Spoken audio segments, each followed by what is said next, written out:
Who are the top three in the Big Ten? And actually, in third place, there's three teams tied for third. So really, we should say who are the top five because we have a three-way tie for third place.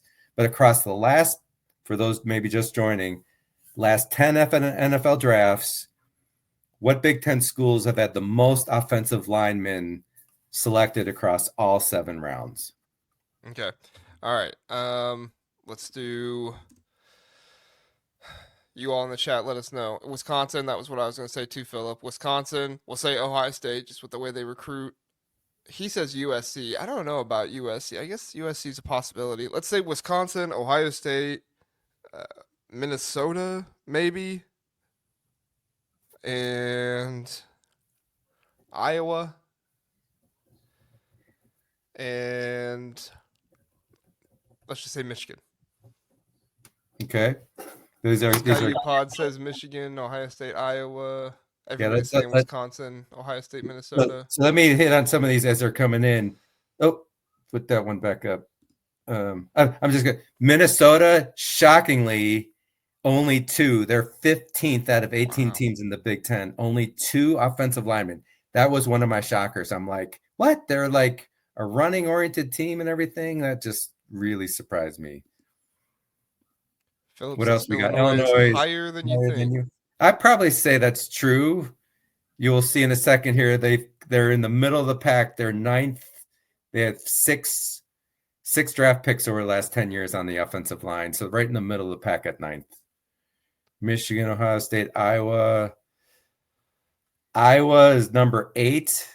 They're actually tied with Illinois. So it's a tie for 8th with Illinois with 6 picks. What else we got?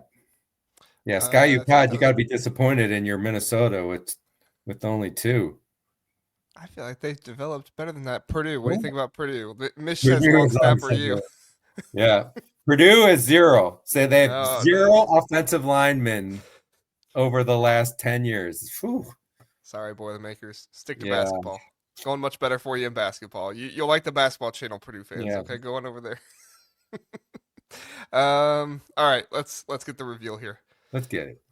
All right, JR. So Ohio State leads the pack with 14 total picks for offensive linemen. They're actually tied for first in the nation. So let's see. Who's that with? Alabama, Georgia? Who do I have? Alabama and Georgia. Yes. Yeah. So all 3 of those have 14. And really, that makes sense, right? Alabama, Georgia, Ohio State, really, when you think about it. Those 3 are the monster recruiters of the last 10 years, right? So this is a marquee position. I'm ranking it second to quarterbacks. So just hugely important to success. The other thing Ohio State also has as kings of the offensive line for the Big Ten, they have 3 first-round picks.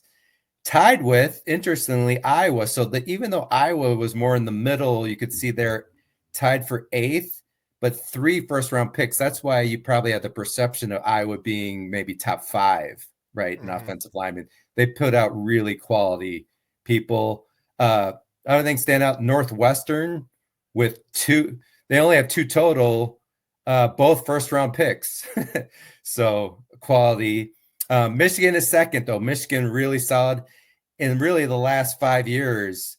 So let's see, 6, 8, 11 of their 13 picks have been over the last 5 years. So you could see how it took a while for Harbaugh to gain momentum in the program, but he certainly gained momentum, right? Only 1 first-round pick, though, but that is good. Michigan's tied for 4th most in the nation. And then your other top 5 tied for 3rd in the Big Ten. You have Oregon with 9, Penn State, and Wisconsin. And Wisconsin, very consistent. I think we all shouldn't be shocked with that. For ever since Barry Alvarez took over in 1990, I think he took over, Wisconsin has been a offensive line factory for the NFL for sure. USC and UCLA, they're lumped together there. They're both tied with 7, but very solid there. And, a couple first-round picks for USC. So that's tied for 15th in the nation. What else do I have here? Note. I think Um, UCLA is really interesting the way that the way that they've got some of these, two in 2023. They had two back in 2018. USC just kind of consistently put them in the league, one each year, there for the most part. But yeah, UCLA kind of in bunches there. When did Chip Kelly get hired at UCLA? I'm curious on how that. yeah. So that was more going back. It's UCLA. actually Oh, kind of UCLA was the going back to those first 3 or 4 years. That was the guy who coached in the NFL, and then Mora, Jim more, yeah. Mora. He did a real good job of recruiting from 2 weeks ago when we reviewed, by He team did. totals. UCLA fared much better than I thought, and even under Chip Kelly, they fared better than I thought. They've been a consistent producer of NFL talent. They've actually achieved record-wise probably less than the talent they're producing in the NFL. Well, they're in such a talent-rich state that I Yeah, mean, you really have to try to not produce NFL talent if you're out there in California. Like that's right. That's so. right. It's kind Yeah, of amazing that Ryan Day hired Justin Fry from UCLA. I mean, I know they were buddies, but UCLA was producing zero NFL talent there from 2019 to 2021. And then that's when Ryan Day hires Justin Fry. Justin Fry was there from, I believe he started in 2018, 2019, and then he gets hired at no. Ohio State after 2021. No, when was it? What do you think it was that early? Yeah, I didn't think it was quite that early I thought it was, for maybe him. not. Yeah. But yeah, I mean, we know Fry, not a great recruiter, but good. We would say good developer of talent just based on what he did with the line this year. And then Hmm. UCLA was consistently a really good rushing team under Chip Kelly and when he was with Chip Kelly. So, so yeah, offensive line is just hugely important. Not surprisingly, the Big Ten does well here, right? We have a really good reputation for this.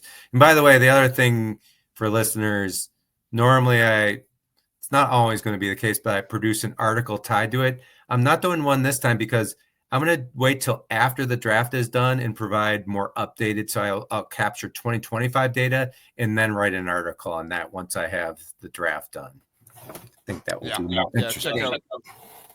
out Jeff's stuff after the draft. He did start in 2018 as just the offensive line coach, and then he was offensive line coach, offensive coordinator from 2019 to 2021. So in 2018, actually the draft would have been 2019 after that first year. He produced one NFL offensive lineman in his time at UCLA. Well, Um, or you could say after he left JR, the one in 2022 could be kind of attributed to him, even though he left because he might have yeah, developed them. But yeah, I mean, it's a good point. You just want to interesting. see, yeah, you'd like to see a mark for your school, right? Given there's 5 offensive linemen, you know, it's it has the most people in any position group, right? So if you have none in a draft, that's not good when you got 5 starters per year, right? Yeah, for No sure, question about it. for sure. All right. We want to do anything else on offensive line or move on to defensive line? Now we could do defensive line.